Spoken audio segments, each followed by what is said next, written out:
lo evaluamos y lo preparamos para, para todo esto, ¿no? Que es la fase, y la fase intraoperatoria y la fase postoperatoria.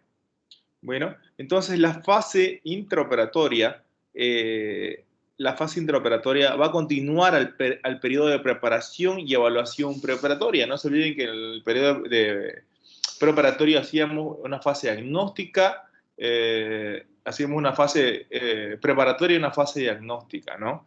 Ahora, en el periodo intraoperatorio es el periodo donde trasladamos al paciente a quirófano y pasa a la unidad de recuperación posanestésica.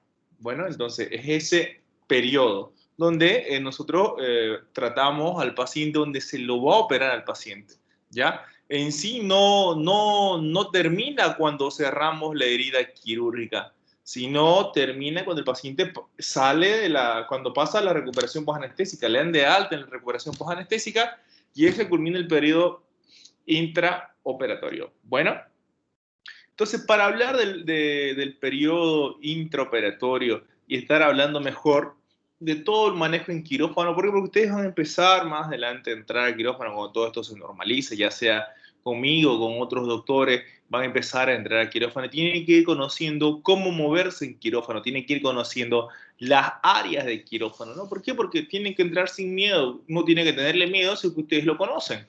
¿Ya? No es algo raro, va a ser algo normal en su práctica de ahora y en adelante, ¿no? Entonces, el quirófano tiene un diseño, tiene ciertos requerimientos básicos, ciertos requerimientos mínimos de ingeniería y arquitectura, de los cuales se tiene que cumplir a cabalidad, ¿no? Entonces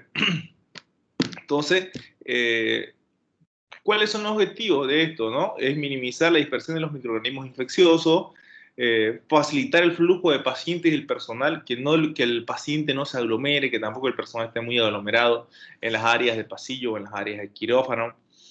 Y esto ha dividido, o se ha dividido hace mucho tiempo, el quirófano en tres áreas, ¿ya? En tres áreas. Eh, en tres áreas. Área no restringida, que es el área negra, ¿ya? El área semi-restringida, que es el área gris, y el área restringida, que es el área blanca o área estéril. ¿Cuál es el área no restringida o el área negra? Ustedes, algunos van a ver, a veces al entrar al hospital o al entrar al quirófano, ven como en el piso una línea negra en algunos quirófanos, en otros no, ya se dan cuenta. Normalmente es el vestuario. Ustedes pueden ingresar al vestuario de quirófano sin miedo, ¿ya? ¿Por qué? Porque ahí ustedes pueden llegar con la ropa de calle y ahí en el vestuario pueden hasta descansar un rato. Ahora los vestuarios tienen su vestuario y su zona de estar a veces para tomar un café o algo, mientras se van cambiando y preparando para la cirugía, dependiendo de algunos quirófanos, ¿no? Entonces, ustedes llegan al hospital, al vestuario, y ese es el área negra. ¿Por qué? Porque están llegando con su ropa de calle, con los zapatos de calle que ha pisado tierra y todo lo demás. No han hecho ninguna medida de sexy antisexy en ese momento y por lo tanto se considera el área negra, que todos podemos ingresar ahí. No hay que cumplir ningún prerequisito para estar ahí. ¿Ya? Entonces, es importante que capten eso, ¿no? El área negra o no restringida, podemos llegar cual vestidos de las calles, no hacemos ninguna medida de asexia anti-sexy en ese momento, ¿ya? Ahora, para pasar al área semi-restringida ya es una zona limpia. No es estéril, pero es una zona limpia, ¿ya? Para pasar al área semi-restringida, nosotros acá pueden ver en la imagen, hay vestuarios para hombres y mujeres, y al ladito del vestuario hay una pequeña línea un poco más negrita, más reforzada, más gruesita. Y normalmente a veces, en algunos está dividido así, hombres y mujeres, y en otras clínicas a veces un poco más pequeña, está todo junto, ¿no? Entonces, pero siempre hay un espacio pequeño o hay un lugar donde nosotros vamos a poder pasar a la otra área. Y al lado de ese espacio están las botas que nosotros nos ponemos, que pueden ser de tela reforzada en la planta con algo antideslizante o algo impermeable, algo impermeable, o hay botas de plástico, y en ese lado también hay gorro y barbijo. ¿Ya? ¿Por qué? Porque cuando nosotros vamos a pasar al área semi-restringida o área gris, ya nos hemos cambiado la ropa de calle, ya nos hemos puesto el pijama quirúrgico que tenemos que hay ahí en el hospital, y posterior a eso, antes de entrar, nosotros nos vamos a poner, hola, nos vamos a poner la ropa para poder ingresar nuevamente al quirófano. Espera un momento, por favor.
Oi, boa tarde. O doutor já falou que dia que vai começar as aulas práticas dele?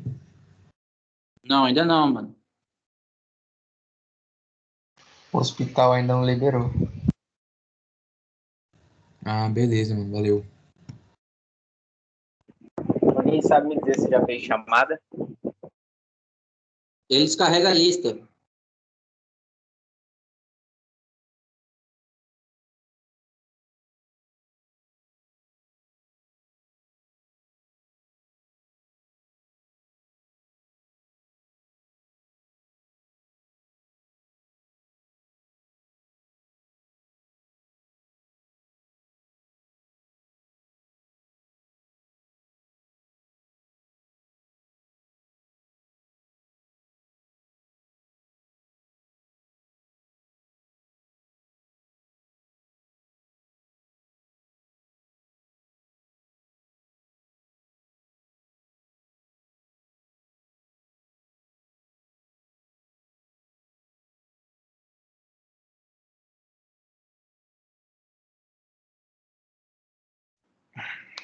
Van a disculpar, me pillo actualizado automáticamente en la compu y no me dejó.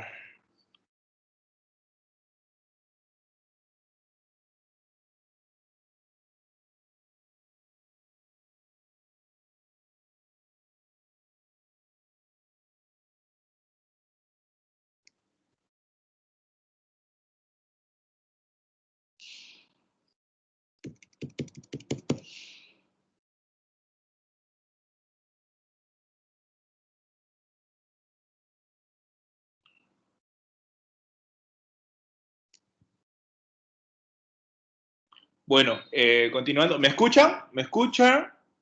Cambio, pues. Sí, doctor. Genial. Escucha, Cambio. doutor. Son muy educaditos ustedes, excelente. Continuando, entonces estábamos viendo que en todos los quirófanos siempre va a haber un vestuario. El vestuario es el área negra. No tengan miedo de ingresar ahí, ¿ya? Entonces, en el vestuario, imagínense que están en un cuarto que tiene dos puertas, llegan por la puerta de atrás y el vestuario es más o menos una sala previa a tu cuarto, ¿ya? Entonces hay una puerta que divide eso, ¿ya? Esa puerta es el paso al área limpia. Nosotros para entrar al área limpia tenemos que habernos cambiado nuestro pijama, ambo, como le digan, para poder ingresar ahí. Normalmente en los hospitales o en las clínicas tienen siempre como un guardarropa donde están los pijamas. Ustedes se pueden poner esos pijamas. Ahora, no sé, quedamos con ustedes, bueno, va a haber cirugía mañana, vistan, lleven su ropa, lleven su pijama. Ustedes pueden llevar, a veces en el hospital no le quieren dar pijamas a los estudiantes, ¿ya? Entonces, ustedes pueden llevarse su pijama en la mochila, no hay ningún problema. Si está lindo, lo llevan en la mochila. Lo sacan, se cambian, se ponen las botas. No nos olvidemos que siempre tenemos que ponernos las botas antes de pasar al área gris o semi-restringida. Donde está centradito la puerta hay como un nivel. A veces en algunos hay una silla, en otros hay un desnivel, como una grada. Entonces nosotros nos sentamos ahí y nos ponemos primero el pie izquierdo o el pie derecho y posterior a eso pasamos al otro lado. ¿Ya? Entonces al pasar al otro lado ya pasamos con las botas cambiadas, con unas botas, con otro pijama, ¿no? Con el mismo pijama que hemos llegado de la calle y nos ponemos el gorro, nos olvidemos ponernos el gorro al entrar y el barbijo, ¿ya? Eso hacemos inmediatamente. En ese momento todavía nosotros no estamos tocando al paciente, estamos en el área restringida, que es todo lo que pueden ver acá entre el espacio entre los quirófanos, la sala de anestesia general, donde están todos los monitores para controlar a los pacientes. Nosotros podemos caminar por todo libremente, ¿no? No correr, pero podemos caminar por el espacio del quirófano libremente, ¿no? Entonces, siempre antes de entrar al quirófano, en los quirófanos las puertas son corredizas o abatibles. Ya nosotros a veces no tenemos que tener contacto con las manos para poder abrirla. Por eso se lo hace, ¿por qué? Porque si tenemos una cirugía, nosotros nos lavamos afuera, en los lavamanos. ¿Ya? Entonces nosotros podemos ingresar a quirófano, ingresamos a quirófano y en ese momento nosotros podemos tocar todo. ¿Por qué? Porque el paciente todavía no está estéril. El paciente no está estéril. ¿Por qué? Porque vamos a tener en cada quirófano va a haber como un velador, un ropero, donde tenemos hilo, donde tenemos guantes, donde tenemos otros materiales de acuerdo a cómo tengamos equipado el quirófano. ¿Ya? ¿Por qué? Porque ahora a veces los quirófanos están divididos, digamos, ¿no? Quirófano 1, neurocirugía, quirófano 3, traumatología, quirófano 5, cirugía laparoscópica. Entonces, a veces los quirófanos lo van dividiendo. ¿Por qué? Porque en ese quirófano hay material específico para el tipo de cirugía que van a hacer o para el procedimiento específico que están haciendo ustedes en ese quirófano. Entonces, también ahora se hace eso, ¿no? ¿Por qué no en todos los quirófanos a veces se puede equipar de todo? Ya hemos ingresado entonces a la semi-restringida, estamos cambiados con nuestras botas, con nuestro gorro, con nuestro barbijo. ¿Nosotros podemos tocar la mesa quirúrgica? Sí, podemos tocar la mesa o camilla quirúrgica mientras no esté estéril el paciente. ¿Podemos ayudar al anestesiólogo? ¿Podemos ayudar a la instrumentadora? Sí. ¿Podemos acercarnos a la instrumentadora? Sí. Podemos acercarnos a todo mientras no estén estériles. ¿Cuándo no los podemos tocar? Antes de que empiece la cirugía y la fase de inducción, entonces empiece el anestesiólogo a inducirlo al paciente, ya lo vamos a ver en un momento. Posterior a eso, nosotros nos vamos a lavar las manos. O el cirujano con el ayudante, vamos a salir del quirófano, vamos al lavamanos. Ya para lavarnos las manos solo vamos a utilizar agua y un jabón líquido. Y posterior al jabón líquido nos secamos con papel o con toallita y procedemos a aplicarnos la solución de Abagar, que es clorhexidina en gel. Entonces, eso supuestamente nos crea como un film protector. Ya no nos lavamos con el cepillo como locos como antes. ¿Ya? Entonces, hacemos eso. Una vez que nos hemos lavado para poder operar, no podemos bajar las manos a nivel de nuestra cintura o cadera, no pueden ir más abajo.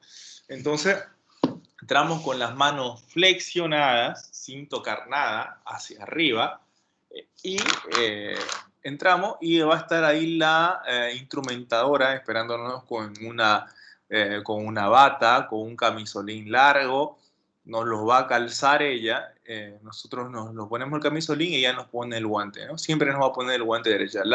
instrumentadora te presente el guante, ¿no? Las primeras veces sí, ya después que ustedes vean que a veces hay mucho movimiento, uno agarra y se calza los guantes solos, ¿no? Pero al principio nunca está de más que lo haga la instrumentadora, ¿no?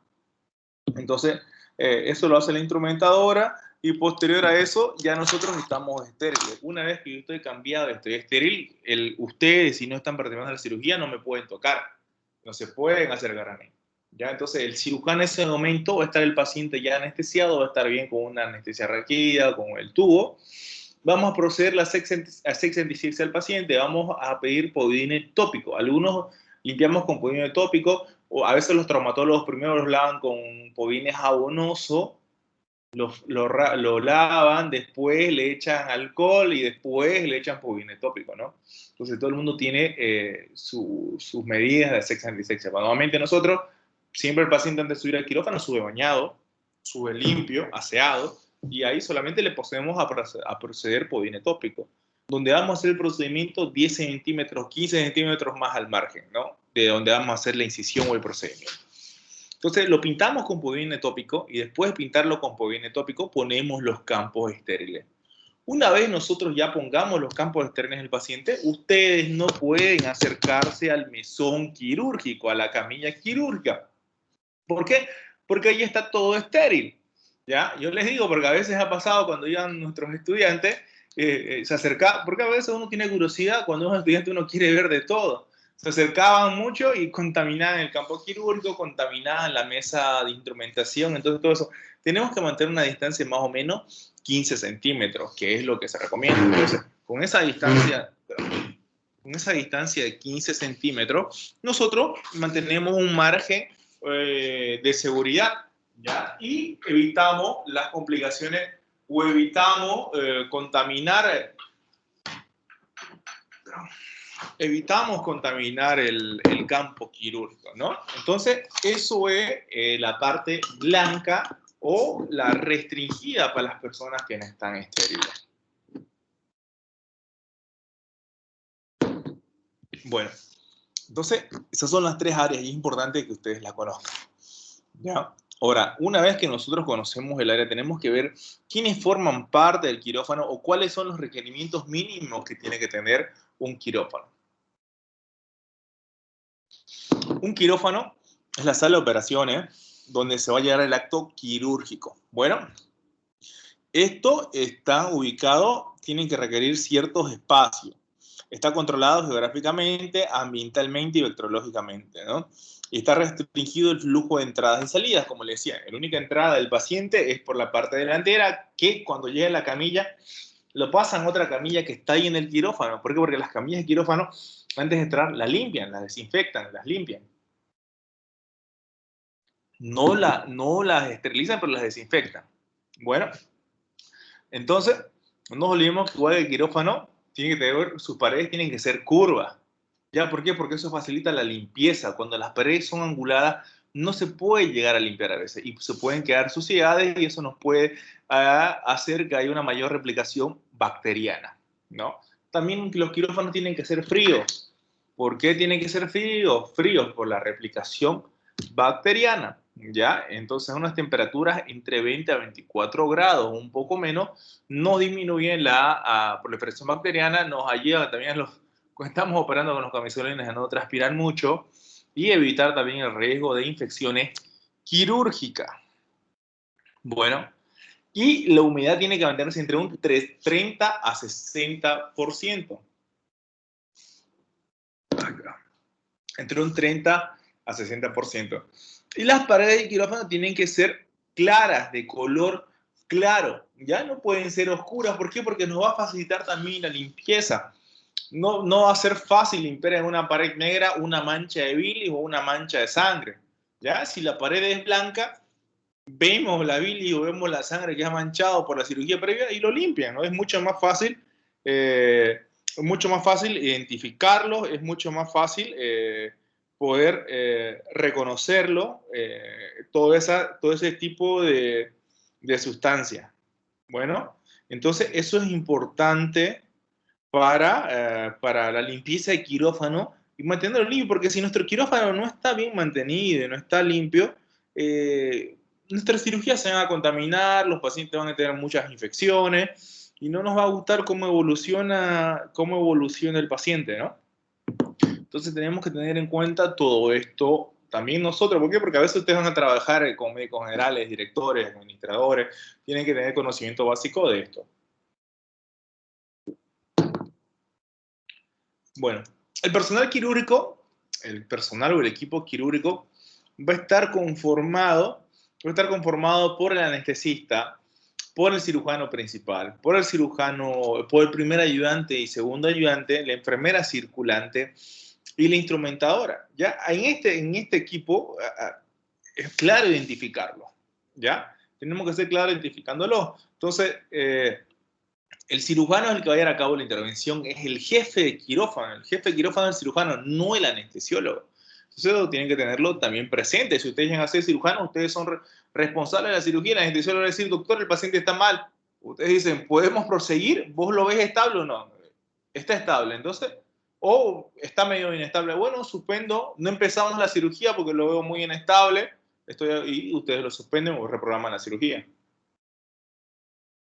Siempre y cuando sean cirugías programadas, ¿no? Si es una cirugía de emergencia que conlleva riesgo a la vida del paciente, ya le habíamos dicho, nos olvidamos de algunos tiempos preoperatorios y entramos a quirófano, ¿no? Nosotros dirigimos la evaluación médica preoperatoria, ya lo hablamos en el anterior tema, realizamos la técnica quirúrgica operatoria adecuada y establecemos el tratamiento postoperatorio del paciente. A veces cuando son cirugías complejas, cardiopulmonares, el paciente va a terapia intensiva, eso lo discutimos a veces con el terapista, ¿no? Pero inicialmente cuando la mayoría de los pacientes, nosotros le damos la medicación antibiótica, el plan de hidratación y todas las medidas de soporte, ¿no? El cirujano ayudante que le estaba comentando, el anestesista es el que nos va a administrar la anestesia y siempre tenemos a la enfermera circulante, ¿no? Que es la que está ayudándonos, circulando las cosas, la que nos pasa el hilo, las que nos pasa otras cosas más, cuando nosotros la vemos necesario o urgente, ¿no? Siempre la que está ahí ayudándonos en todo lo demás, ¿no? A veces cuando falta material ella lo va a buscar, va a otro quirófano y así. Bueno, la enfermera circulante va a preparar y coordinar todo el acto quirúrgico, es responsable de las cuestiones de enfermería no estériles. Ella no está estéril, la que está estéril es la enfermera instrumentista, ¿ya? La enfermera instrumentista está estéril, se cambia junto con nosotros, va siguiendo los tiempos quirúrgicos, nos colabora directamente en la cirugía. Ella se encarga igual de mantener la asepsia antisepsia. ¿Por qué? Porque nosotros estamos enfocados en el campo quirúrgico, en la misma cirugía. Entonces ella ve, doctor, se le rompió el guante. Ve al estudiante o al residente que no está participando en la cirugía, se acercó, doctor, contaminó el campo, digamos. Entonces, todas esas cosas la va viendo la enfermera instrumentadora. Y bueno, pueden haber otros tipos de colaboradores y pueden haber muchos tipos de colaboradores. Tenemos enfermeras perfusionistas cuando el paciente requiere hemoderivados, hay otros miembros de apoyo, técnicos radiólogos cuando tenemos que hacer una exploración de las vías biliares o una cirugía traumatológica.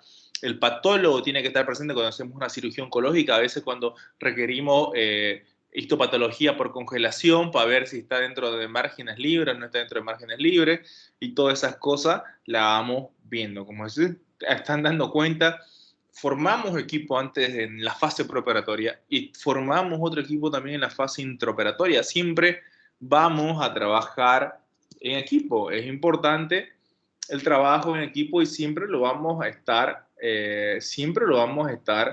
haciendo. Bueno, estábamos hablando de la asepsia antisepsia. ¿Cuál es el concepto de la asepsia? Es la destrucción de los microorganismos productores de infecciones antes y durante y después de la cirugía, ¿no? Mediante la aplicación de técnicas estériles, colocado de guantes, un buen lavado de manos, un buen lavado quirúrgico y todas las medidas que nosotros tenemos para evitar complicaciones en la herida quirúrgica, para evitar complicaciones, a veces colecciones intraabdominales de nuestros pacientes. Todo ese tipo de patología lo podemos evitar siempre y cuando tengamos una buena asepsia antisepsia, ¿no? Descontaminación, esterilización. La esterilización es el proceso por el cual se destruye todo tipo de microorganismos y todo nosotros, el material que vamos a ocupar es material estéril para la cirugía. Bueno, si el material está contaminado, tenemos que esterilizarlo, ya sea por vía de óxido de etileno, de manera... Doutor, Sí, hola. ¿hay algún tiempo específico para quedar lavando la mano o no? Antes se aplicaba como una regla de los 15-30 segundos, pero cuando nos teníamos que cepillar, ¿no? Entonces nosotros decíamos en un tiempo de 30 segundos, 5 segundos la palma, la palma anterior, 5 segundos la región dorsal de la mano, el antebrazo, la parte anterior, la parte posterior y por último las uñas, ¿no? Y después procedíamos a lavarnos haciendo espuma, ¿no? Ahora eso lo vemos, normalmente unos 10-15 segundos nos ponemos podine, alguna loción jabonosa que hay ahí, un jabón líquido jabonoso, y nos procedemos a lavar la mano como cuando salís del baño, unos 10-15 segundos. Nosotros acá decimos en Santa Cruz que jatupé, o sea, acá espuma, ¿ya? Que haga espumita, que haga espuma, entonces, que hace espuma, nos lavamos la mano, la parte de las uñas la metemos entre la espuma y nos vamos bajando desde la palma de la mano, haciendo maniobras circulares hasta la región del codo, o sea, todo el antebrazo, palma de mano y todo el antebrazo nos lo vamos lavando con el jabón, ¿no? Con el jabón líquido, así todo con espuma, y después nos lavamos con agua, nos secamos bien y nos ponemos el Cydex, ¿no? Nos ponemos el Cydex primero en una mano, después en la palma de la otra mano, luego en la parte dorsal de la mano y luego vamos bajando haciendo semicírculo por todo el antebrazo, ¿no? Desde la muñeca para abajo, ¿ya? Entonces hacemos todo eso y nuevamente eso a veces aplicamos entre 30 segundos, antes era 30, 20 a 30 segundos, ¿no? A veces hasta demoramos a veces un minuto, ¿por qué? Porque tenemos que secarnos la mano y como no utilizamos ya cepillos, tenemos que hacer eso, ¿no? Queda un poquito de espuma, tanto en la palma, en la región dorsal y en el antebrazo, ¿no? Normalmente es. Y ya después nos ponemos el abagar o la solución líquida. En algunos lugares no hay eso. Y después que te lavas, te le impregnas la mano con alcohol o con alcohol blanco o alcohol yodado. Tienen su fuente donde ponen alcohol blanco o alcohol yodado y te impregnas primero la palma de la mano, la región dorsal, levantás los codos, levantás todo el antebrazo, lo tenés flexionado en dirección hacia tus brazos, haciendo un ángulo de 45 grados, y posteriormente ya cuando entras al quirófano te pasa un campo para poder secarte la mano. ¿Quedó clara su duda, doctor? Sí, doctor, gracias. No, ¿de qué? A usted. Bueno, entonces hacemos eso para que nosotros poder mantener la esterilidad y poder disminuir el tiempo y poder disminuir el porcentaje de infecciones de heridas quirúrgicas. Bueno, ahora nosotros siempre trabajamos de la mano con el anestesista. El anestesista es parte fundamental de nuestro equipo porque sin él no pudiéramos hacer la cirugía, porque él es el que nos relaja al paciente, es el que nos duerme, es el encargado de la cabeza y se encarga de todas las otras funciones en las cuales no conllevan el acto quirúrgico en sí. Él va a ver la parte hemodinámica, él tiene que ver la parte de la orina, él tiene que ver la parte de los gases, del ionograma, él le va a sacar gasometría, ya verá todo eso, porque él tiene que compensar y ver al paciente toda esa parte hemodinámica. ¿Por qué? Porque nosotros estamos con la cabeza en el mismo acto quirúrgico, entonces no podemos estar enfocándonos en todo, ¿no? Nadie puede hacer todo solo, ¿ya? Siempre tenemos que trabajar en equipo. Bueno, entonces, no se olviden, no podemos hacer nada solo. Ni por más buen cirujano que seas, no puedes hacer nada solo. Bueno, entonces el anestesista se va a encargar de dar la anestesia y estas comprenden varias fases. Comprenden la fase de narcosis, de analgesia, relajación y pérdida de reflejo. Ahí es cuando lo entuban y completamente relajan al paciente, ¿no? Hay varios tipos de anestesia. Tenemos la general, que va a afectar a todo el organismo, que es la que hablamos, la que cuando dormimos al paciente, cuando lo intubamos al paciente, esa puede ser de tipo por gas o de manera endovenosa o mixta, que es la que más se ocupa. O antes se ocupaba netamente alotano, ahora se ocupa Seborane se ocupa con el propofol. Entonces es una anestesia mixta, no es netamente solo endovenosa. Bueno, entonces la local es más que todo localizada, puede ser de uso tópico, y la local regional se conlleva, más que todo se ve en bloqueos, ¿no? Miembros inferiores, bloqueamos los plexos, miembros superiores, bloqueamos parte del antebrazo, y todo eso para poder tener una mejor cirugía. Más que todo eso lo vemos en la parte traumatológica o cuando tenemos que hacer una limpieza quirúrgica o amputación de un dedo o otras cosas, ¿no? Bueno, la anestesia general va a tener sus fases también, todo tiene fase, ¿no? Vamos a utilizar fármacos intravenosos inhalatorios. Por eso le decíamos que a veces la anestesia general se divide con gas o inhalatoria o intravenoso o mixta. La que normalmente se ocupa es mixta. Bueno, entonces la fase de inducción, excitación, mantenimiento y recuperación. En la fase de inducción es donde se administran los anestésicos, pero en esa fase también hacemos una evaluación preanestésica. ¿Por qué? Porque no va a llegar directamente el paciente y le van a poner los anestésicos.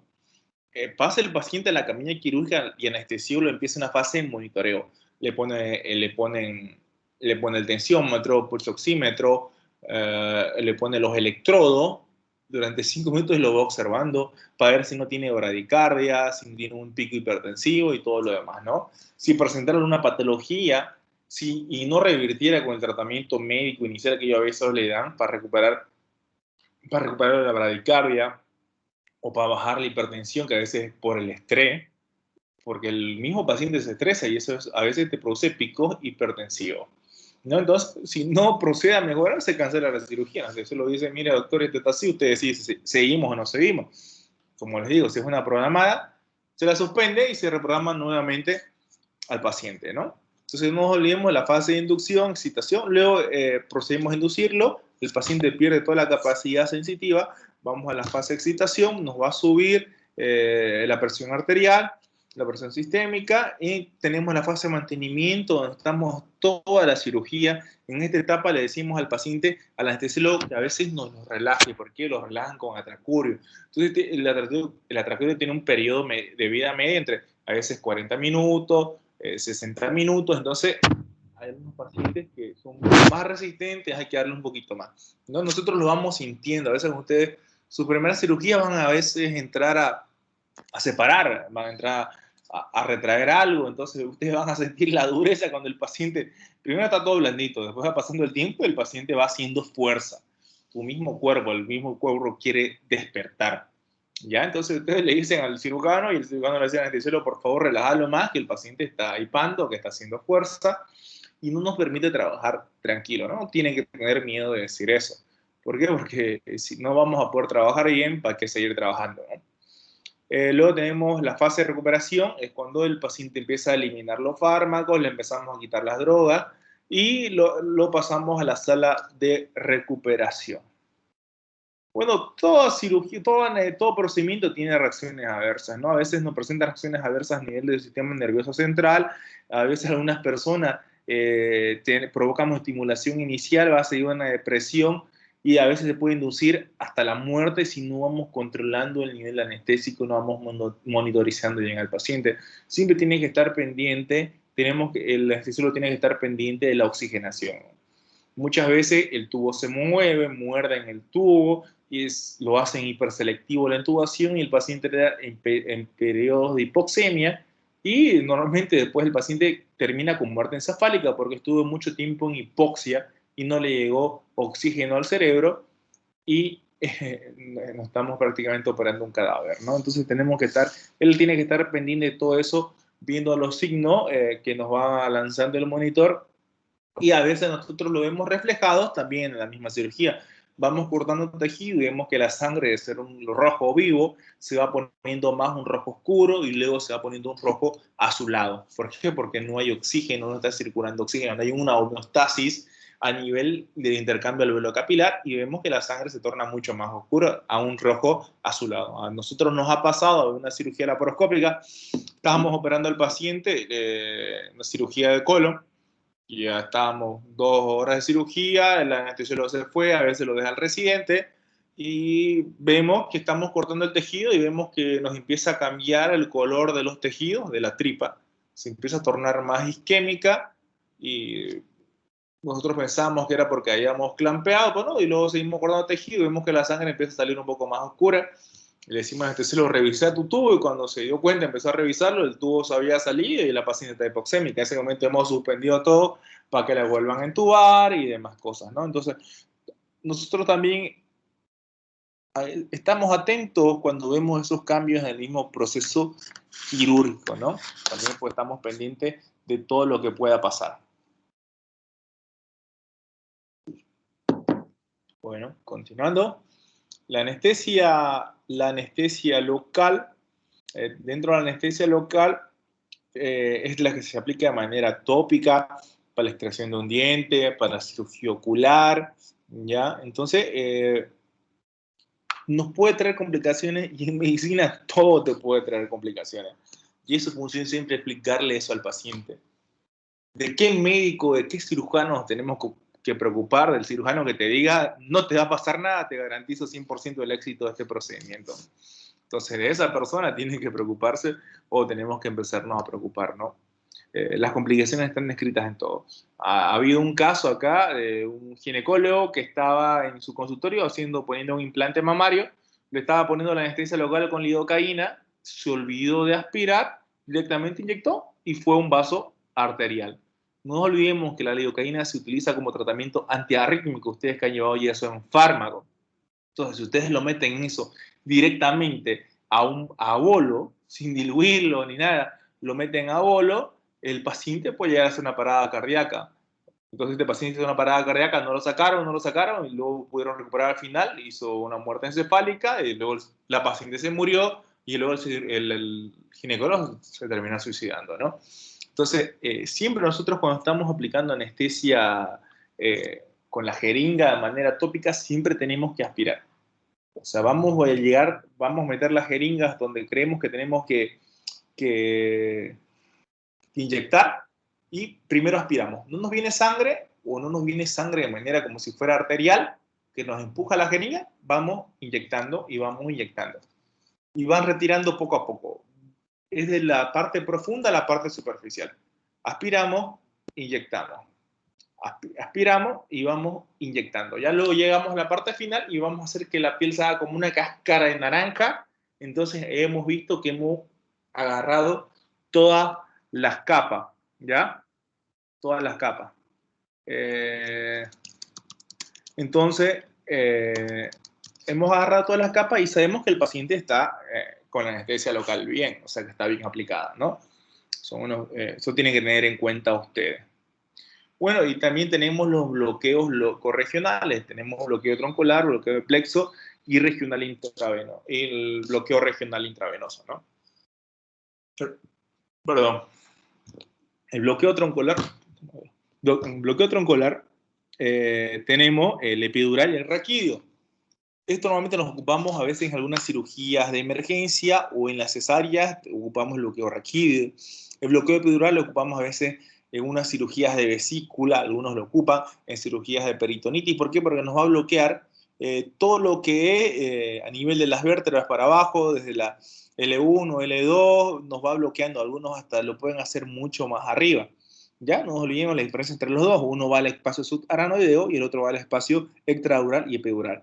El bloqueo raquídeo te puede durar 1 hora, a lo mucho, 1 hora y media. El bloqueo epidural te puede durar hasta 3 horas, de 2 horas a 3 horas. Pero si le ponemos un catéter epidural, nos dura todo el tiempo. ¿Por qué? Porque podemos ir inyectándole constantemente, ¿no? El bloqueo epidural, los anestesiólogos le meten de todo, ¿no? La raqui te dura poco, pero tiene menos complicaciones. El bloqueo epidural a veces pueden llegar a pasarse, se les sube la anestesia y los pacientes se terminan muriendo por un bloqueo peridural. Ya ha pasado anteriormente, ¿no? El bloqueo regional intravenoso, cuando tenemos que bloquear miembros inferiores, o tenemos que hacer torniquetes de miembros superiores, el antebrazo, eso, no bloquear los plexos, también cirugía traumatológica en los miembros superiores. Bueno, aparte de conocer todo lo que es los bloqueos, es importante las posiciones quirúrgicas Y bueno, las posiciones quirúrgicas son importantes y han cobrado mucho más importancia con el advenimiento de la cirugía laparoscópica. ¿Por qué? Porque con la cirugía laparoscópica no tenemos las manos para a veces poder separar las vísceras o poder mover un órgano o llegar a cierto lugar. Entonces ocupamos las posiciones y nos van moviendo las vísceras, nos van moviendo ciertos órganos para tener mejor exposición.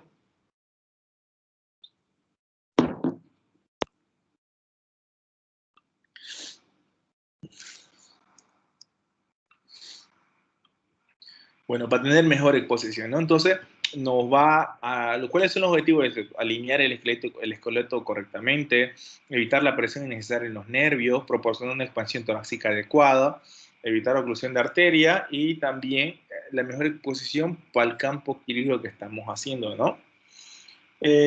A veces nos puede ocasionar también daño al tejido por aplastamiento, necrosis por presión. Un ejemplo, cuando están las embarazadas y las ponemos en el cúbito lateral izquierdo, entonces a veces nos puede provocar ciertos daños por compresión, ¿no? ¿Cuáles son las posiciones que más se van ocupando? ¿No? Tenemos la del cúbito supino, que normalmente lo ocupamos en todas las cirugías de emergencia, de cuando vamos a hacer la parotomía, paciente de cúbito supino o de cúbito dorsal, y le vamos a hacer una incisión mediana infra o supra umbilical, ¿no? Ahora, el tren de Lembour, este tren de Lembour la podemos ocupar en cirugías coloproctológicas porque, como le decimos, ¿qué parte de los intestinos es móvil? El intestino delgado es móvil, hay parte del colon transverso también que es móvil, el colon sigmoide es móvil. Entonces, cuando empezamos en cirugía coloproctológica tenemos que inicialmente buscar la parte del recto, vamos pelando la parte del recto. Para pelar eso necesitamos que se baje el intestino delgado y el sigmoide no nos moleste, ¿no? Entonces, inicialmente, a veces la cirugía coloproctológica, laparoscópica, la iniciamos con un tren de Lembour, ¿no? El tren de Lembour invertido lo ocupamos, lo vamos a ver mucho en la cirugía de vesícula. ¿Por qué? Porque nos van a bajar el intestino, nos baja el intestino, perdón la redundancia, para abajo, o sea, en dirección al pie. Tenemos mejor exposición de... Igual el colon se nos va a bajar la parte del colon transverso, vamos a tener mejor exposición del hilio hepático, mejor exposición de la vesícula, ¿no? La vamos a tener en tren de Lembour invertido con un decúbito lateral izquierdo. ¿Por qué? Para que la vesícula se nos caiga hacia nosotros y nosotros podamos manejarla o traccionarla mucho mejor. Tenemos la posición de Fowler, la posición litotómica, que la ocupamos en las cesáreas, la posición de Fowler a veces en las cirugías estéticas, en algunas cirugías estéticas se posiciona la posición de Fowler, ¿no? Los decúbitos prono o decúbitos supinos en cirugías traumatológicas o cirugías de la columna. Posiciones laterales, la ocupamos en cirugía torácica, ¿no? Que tenemos que entrar o abrir el tórax, el decúbito lateral derecho, el decúbito lateral izquierdo, las vamos ocupando para poder abrir el tórax y poder tener una mejor exposición, ¿no? Y a veces con este tipo de posiciones podemos llegar hasta el mediastino, ¿no? Moviendo el pulmón, a veces cuando tenemos que hacer un drenaje de una mediastinitis. Bueno, como agarrar es de humanos, ¿no? Preguntas, dudas que tengan.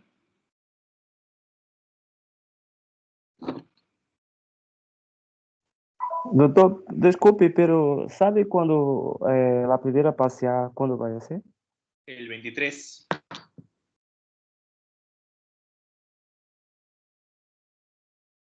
Hola. 23 de marzo. Doutor, lá a anestesia só dá taquicardia, não pode dar bracardia também? Perdón, disculpe. Disculpe, doctor. Lá a anestesia pode solamente dar taquicardia ou bracardia também? Te da bradicardia, normalmente no, lo que hablaba más que todo de la hipertensión por el estrés y te da a veces más, te da bradicardia. Cuando ustedes lo empiezan a inducir el paciente, lo que normalmente tenemos, nos da episodios de bradicardia, ¿ya? Y a veces le damos droga para estimular y recuperar un poco más la frecuencia cardíaca, ¿no? A veces nosotros hemos suspendido cirugía porque los pacientes hacen unas bradicardias extremas, ¿no? Que se van descubriendo en ese momento en quirófano.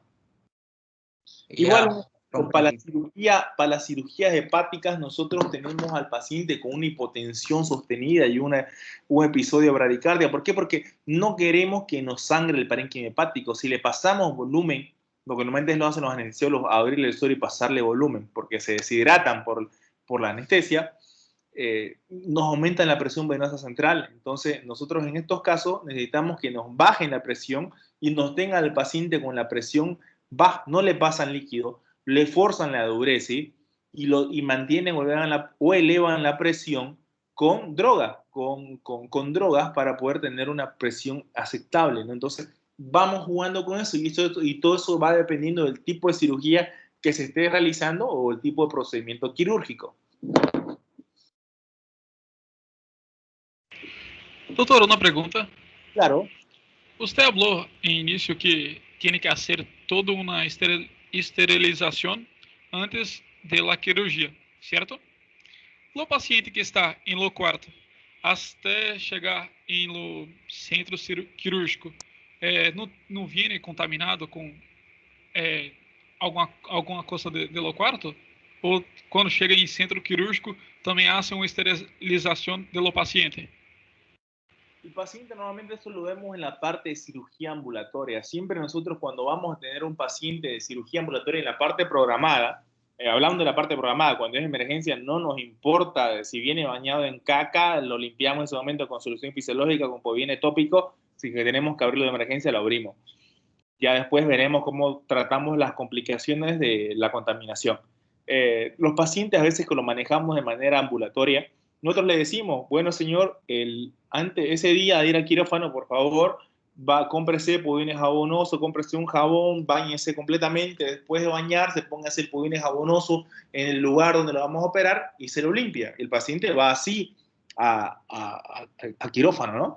En ese momento se le saca la ropa, le pone una bata quirúrgica, lo pasa en una silla de ruedas para pasarlo a la camilla. Ahí el paciente no es que viene a jugar fútbol, sino ya ha hecho unas indicaciones previas en cirugía programada, ¿no? Ahora, si es cirugía de emergencia, no importa de dónde venga, igual nosotros hacemos la sexia antisexia, de lavarlo el campo quirúrgico, de pintarlo y seguir con la cirugía, ¿no? Pero siempre, si es una cirugía programada, le vamos a dar indicaciones previas al paciente para que llegue a la cirugía, ¿no? Ah, sí, comprendo. Bueno, ¿otras preguntas? Doutor, uma pergunta como nós outros, como médico general, não, utilizamos muito a lidocaína para hacer una sutura, pero yo tengo una duda, ¿a cuándo utilizar la lidocaína con vaso y la sin vaso? ¿En qué caso utilizamos? La lidocaína, ¿querés decir seguro con epinefrina o sin epinefrina? Es lo que te debes estar refiriendo. Es a eso, ¿no? Sim, sempre que eu já trabalhei em um centro cirúrgico, pero o anestesista sempre lo pedia com vaso ou sem vaso, pero nunca saqué mi dúvida. Por eso, a lo que se refiere es con epinefrina o sin epinefrina. La anestesia, la lidocaína con epinefrina, te dura mucho más, ¿ya? Pero también hay bupivacaína con epinefrina, que esa es la bupivacaína que utilizamos en la peridural. No, la bupivacaína pesada se ocupa en la raquidia, ¿ya?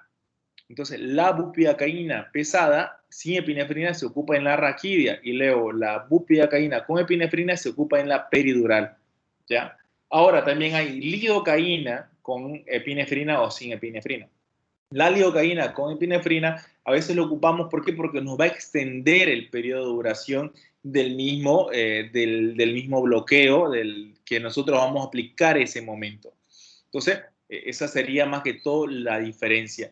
Y bueno, y cuando a veces vamos a suturar cabeza, no le ponemos tampoco epinefrina. ¿Por qué? Porque tenemos muchos vasos sangrantes y a veces eso nos puede llegar, podemos meterle epinefrina en algún vaso sin querer o se puede reabsorber por el tejido y nos puede llegar a estimular al paciente, ¿no? Más que todo para eso. Pero si me estás diciendo el campo quirúrgico o tal vez la doctora, la anestesióloga te pedía eso, ¿no? Bupivacaína sin vasodilatadores, o sea, sin epinefrina, bupivacaína con vasodilatadores, ¿no? Entonces, la con epinefrina es para la anestesia peridural, y la bupivacaína sola o bupivacaína pesada es para la anestesia raquidia. Bueno, por eso la raquidia te dura cierto tiempo. Ya, doctor, gracias. ¿Vale qué? ¿Otras preguntas? Doctor, una pregunta. Claro. Antiguamente, digamos, la cirugía que es de cesárea era la persona, digamos, la mujer que tenía la cesárea podía pararse después de los 3 días. Y hoy en la actualidad es después de las 8 horas. ¿Por qué, digamos, hoy es así y antiguamente era diferente? Después de los 3 días, no sabría explicarte por qué le dirían antes después de los 3 días. Normalmente, ahora lo que se practica es más que todo la movilización precoz, ¿ya? Esto lo vemos en todo tipo de cirugía, en la cirugía coloproctológica, en la cirugía general de vesícula, la movilización precoz, porque el paciente, mientras más tiempo esté echado, no vas a tener peristaltismo, vas a tener retención urinaria, vas a retener materia fecal, te vas a distender.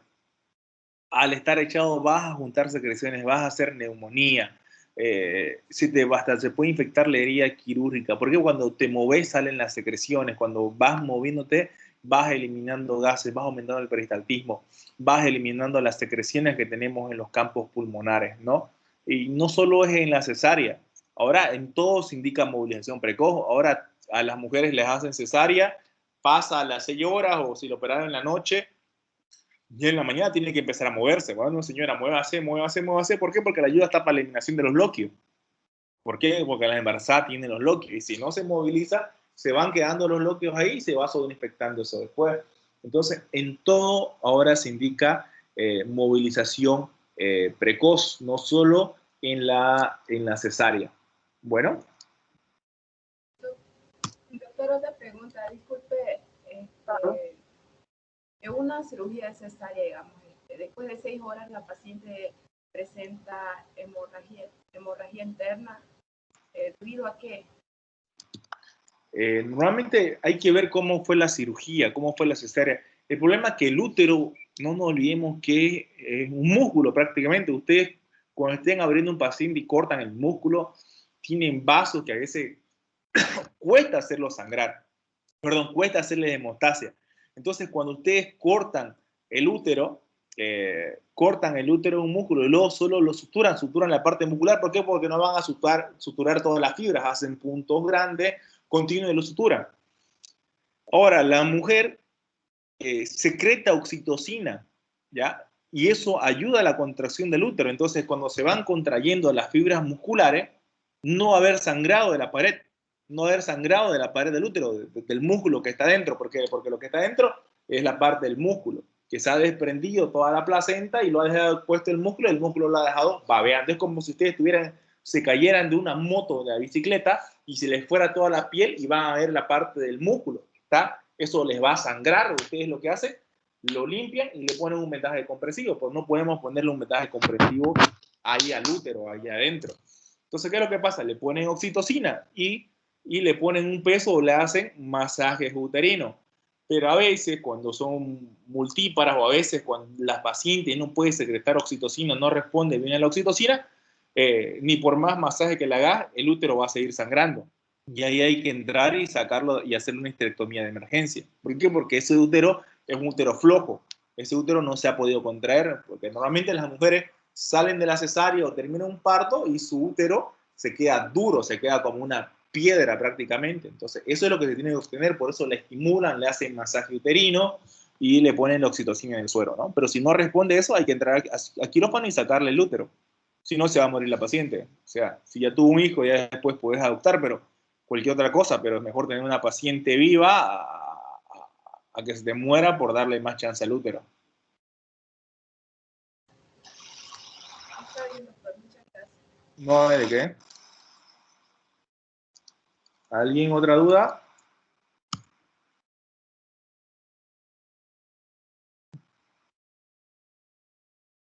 Bueno. Creo que ya no.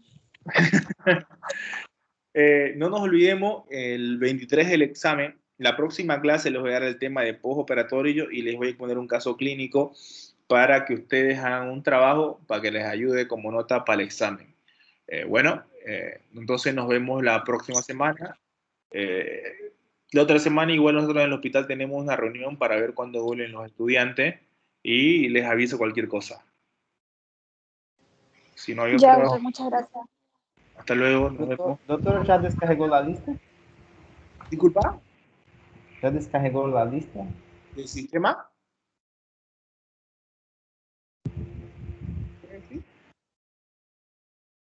Ah, ¿para tomarles asistencia? Sim, já descarregou a lista ou não? Ah, no, para tomar asistencia no, chicos. Yo no les tomo asistencia. Estén los que tengan que estar acá y los que no, no.